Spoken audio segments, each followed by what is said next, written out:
chỉ bảy với cô là tuần trộm chú YouTube awmlo và đã đàn lệ em đang soi đó nè mà sẽ bảo chú anh application này lo download tang lo download tang Play Store kha nên download giờ kha nên lo tang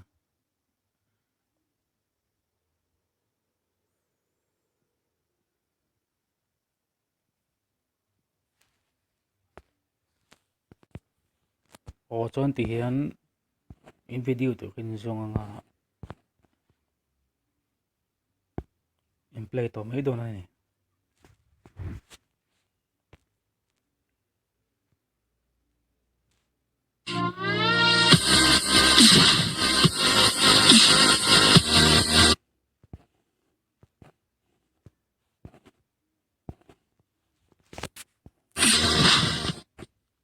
เลย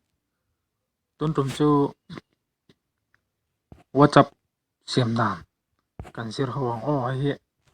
request tầm khớp mà tiếng Hàn anh đàn cho nằm hay có thể xong kalau ta sẽ là có channel kalau subscribe lah